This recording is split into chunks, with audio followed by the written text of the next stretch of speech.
তাহলে ক্লাস 10-এর life science chapter 3, class 10-এর লাইফ সায়েন্স চ্যাপ্টার 3 তৃতীয় অধ্যায় বংশগত এবং কয়েকটি সাধারণ জিনগত রোগ। তোমরা সবাই মন দিয়ে শোনো, সবাই সাবস্ক্রাইবটা দিয়ে দাও।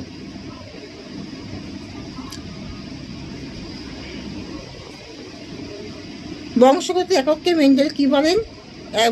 মেন্ডেল বংশগত একককে ফ্যাক্টর বলেন। বিশুদ্ধ বা খাঁটি জীব কাকে বলে? কোনো জীব বংশানুক্রমে একরকম বৈশিষ্ট্য বজায় রাখলে তাকে বিশুদ্ধ জীব বা খাঁটি জীব বলে। সংকর জীব এবং সংকরায়ন কাকে বলে? দুটি বিশুদ্ধ বিপরীতধর্মী বৈশিষ্ট্যযুক্ত জীবের পরম নিষেকের ফলে উৎপন্ন জীবটিকে সংকর জীব বলে। রাজকীয় হিমোফিলিয়া কাকে বলে? হিমোফিলিয়া মহারানী ভিক্টোরিয়ার পরিবারে প্রথম দেখা যায়, তাই এই রোগকে রাজকীয় হিমোফিলিয়া বলে। প্রকট ও প্রচ্ছন্ন বৈশিষ্ট্য কাকে বলে? দুটি বিপরীতধর্মী বৈশিষ্ট্যযুক্ত জীবের মধ্যে সংকরণ ঘটালে যে বৈশিষ্ট্যটি এফ জনুতে বা প্রথম অপত্য বংশে প্রকাশ পায় তাকে প্রকট বৈশিষ্ট্য বলে।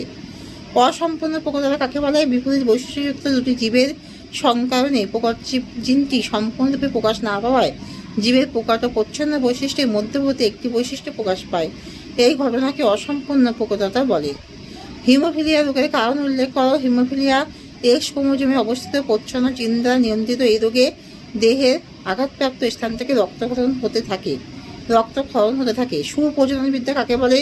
জীববিজ্ঞানের যে শাখায় পিতামাতা থেকে অপত্যে বিভিন্ন বৈশিষ্ট্য সঞ্চালনের কৌশল নিয়ে আলোচনা করা হয় তাকে সুপ্রজননবিদ্যা বলে। পিতামাতার বৈশিষ্ট্য অপত্যে সঞ্চালিত হয় কেন? যৌন জ্বলনের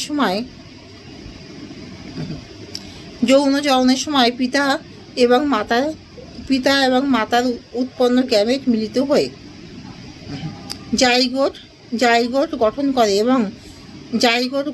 এবং জাইগোট থেকে বিভাজনের মাধ্যমে নতুন অপত্য জাইগোট থেকে বিভাজনের মাধ্যমে নতুন অপত্য জীব সৃষ্টি হয়। পিতা ও মাতার জনন থেকে অপত্য উৎপন্ন হওয়ায় অপত্যে পিতা ও মাতার মতো বৈশিষ্ট্য হয়।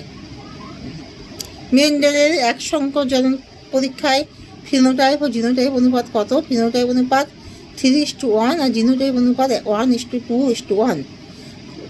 হোমোজাইগাস বা সমসংকর জীব কাকে বলে? কোনো জীবের ক্রোমোজোমে নির্দিষ্ট লোকাসে একই প্রকার জিন থাকলে একে হোমোজাইগাস জীব বলে।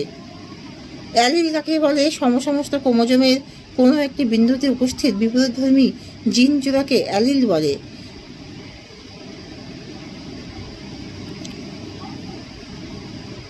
তাহলে এখানেই শেষ করলাম।